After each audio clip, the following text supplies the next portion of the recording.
In 2022, Giovanni and I headed to the state of Michoacan, Mexico, specifically to the area of Pátzcuaro Lake, which is believed to be the birthplace of the Dia de los Muertos celebrations. A day after the Dia de Muertos celebration, we headed to Santa Fe de la Laguna to meet the real-life Mama Coco.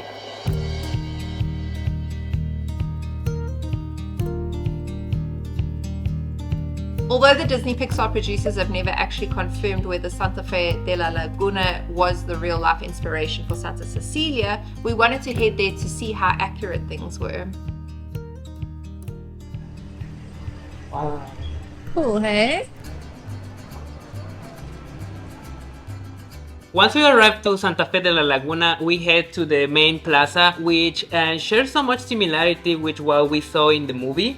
However, one of the main things that we can say that was different, the plaza was very colorful with a lot of decorations, and in the real life was more subtle, yeah. Yeah, there were definitely beautiful decorations such as the cempasúchil, not quite as lively. You might have noticed in the movie that Miguel was overfed with tamales by his abuelita, which is something very common from grannies in here in Mexico. I asked if you would like more tamales. Funny enough, the day when we were at the main plaza, they were actually selling the Michoacan version of tamales that are called corundas. And they were delicious. They were very nice. Yeah. Muchísimas gracias. Gracias.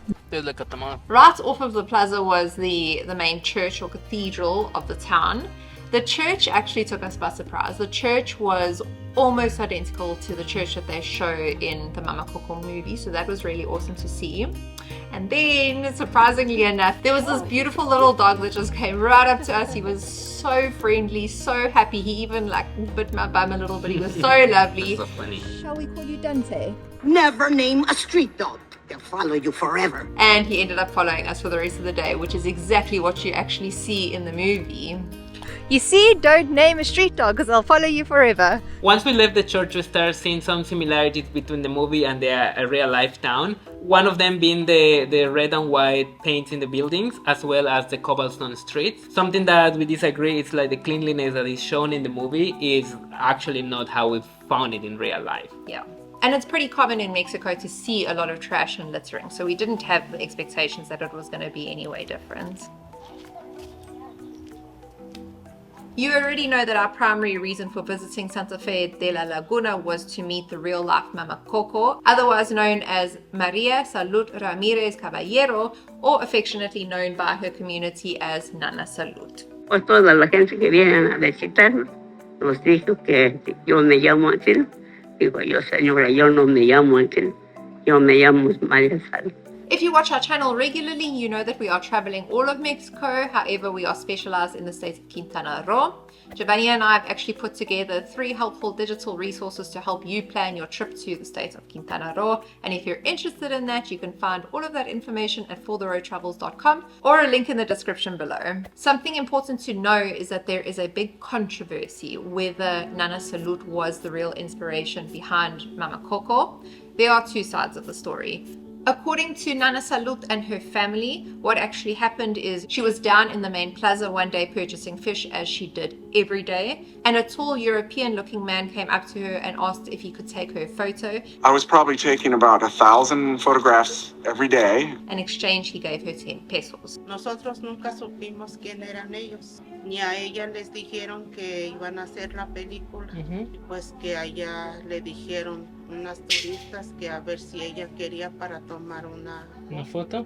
On the other hand, the director of the Coco movie, Lee Anchorage, came down to Mexico multiple times to learn about Mexico and Dia de los Muertos along with his team. The worst possible thing would be for us to just make up family dynamics. We solved that problem by doing a lot of research. And he claims that Mama Salud had absolutely nothing to do with the influence of developing the character Mama Coco, that Mama Coco sprang solely from their imagination. Here are their pictures side by side. You let us know in the comments if you think that they look similar, because we do. Well, in our opinion, while we were walking down Santa Fe de la Laguna, we noticed like the women there are quite elderly. They look quite similar. They have the pigtails, they have the wrinkled face, and they use the same type of clothing that you can see from Mama Coco in the movie, so there are a lot of similarities in there. Yeah, not just between Nana Salud and Mama Coco, there are a lot of similarities between Mama Coco and the ladies of that area in Pátzcuaro Lake. Additionally, when we were reviewing our footage from last year, there was a lovely lady that invited us into her home to see her ofrenda, and Giovanni right away was like, oh my gosh, that lady looks exactly like Miguel's grandmother. And if you compare them side to side, they do look very similar. So like we were saying, it's not like people look very unique in this town. Everyone looks quite similar, to be honest. It is very publicly stated that the research team for Disney Pixar for the Coco movie, including Lee Anchorage, went down to the states of Guanajuato and Oaxaca multiple times to do all of their research. In Oaxaca, when we went to visit a house, the first thing you would do, you would go to the ofrenda and you would pay honor to the memory of the people who lived there. It is never mentioned that they actually went to the states of Michoacan. However, if you go and look at the personal Instagram account of Lee Anchorage, the director, and you scroll all the way down, he has not just been in the states of Michoacan, Mexico, he's actually been in the town of Santa Fe de la Laguna. So it is completely possible that they actually did take Nana Salud's photo and used her as the main inspiration for Mama Coco. We will never really know. Personally, we think if you compare Nana Coco and Mama Salud, they look a little bit too alike for it to just be a coincidence. And if it is the case that they did use her photo and they did use her as the main inspiration for Mama Coco and never actually credited her, that's quite shitty of them. But on the other hand, it could just be a complete coincidence. Oh, you're beautiful. Just 2 weeks before arriving in Santa Fe de la Laguna, Maria Salud Ramirez Caballero passed away at the age of 109. Roberto Monroy, the Secretary of Tourism for the Mexican state of Michoacan, announces her death on Twitter October 16th.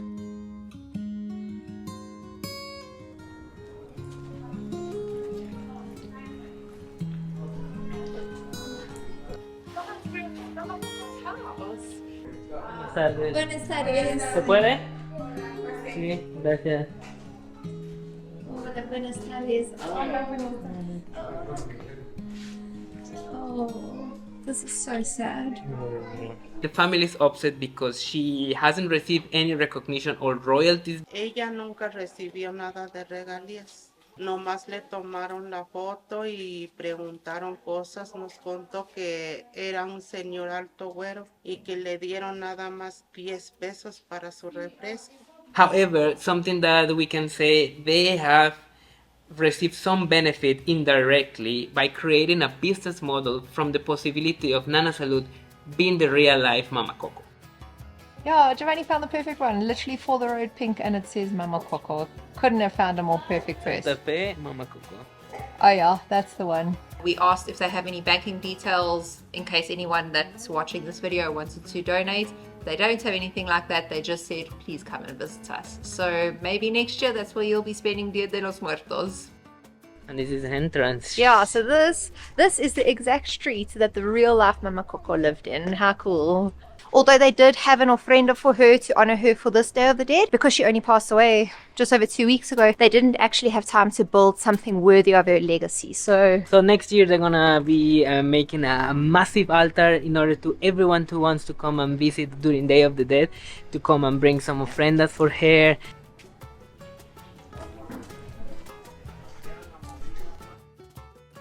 If you've watched the Coco movie, you'll have a great understanding of the meaning behind Dia de los Muertos. Remind me how we're known. We're your family, mijo. Tia Rosita? Sí.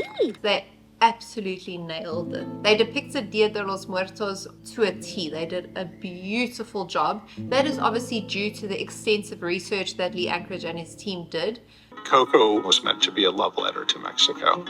We all knew we had a really big responsibility to get it right, to represent the culture faithfully. Funny enough, in one street we were taking pictures and a lady came out and said, hey guys, come and see my mom's altar, who had recently passed away. ¿Ese es de su mami? De mi madre. Okay. De mi mamacita. Sí. Hands down, this was the most impressive ofrenda that we saw during the period of Day of the Dead. I had the cempasúchil, the candles, the pan de muerto, the photo of the departed. Muchísimas gracias por compartir. Sí, gracias. So if we actually compare the altars that they depict in the Coco movie versus the altars / ofrendas in real life, Disney Pixar again absolutely nailed it. Buenas tardes. ¿El panteón? De esta esquina puedes subir llegando a la esquina a mano derecha. Okay. Esquina derecha. Okay, gracias, muchas gracias. Okay, so we're actually onto the local pantheon, which is the local cemetery, because that is where Mama Coco was buried. So we're going to go and try find her and pay our respects.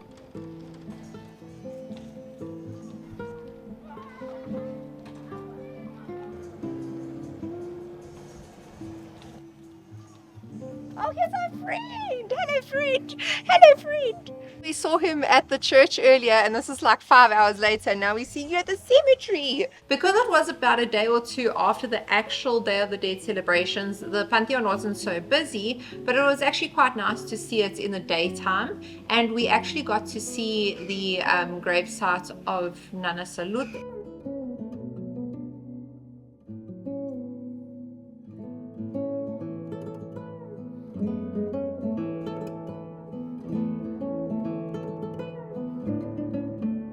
The actual meaning behind Dia de los Muertos is it is a remembrance and a celebration of those who have left us. It is believed over that period of Dia de los Muertos, which is over about 3 or 4 days, that the spirits actually come down and they have a reunion with their families.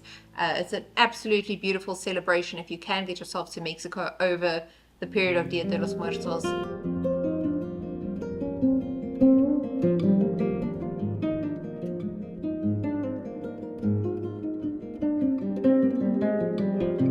My favorite part of Mexican culture, hands down. It is such a beautiful celebration.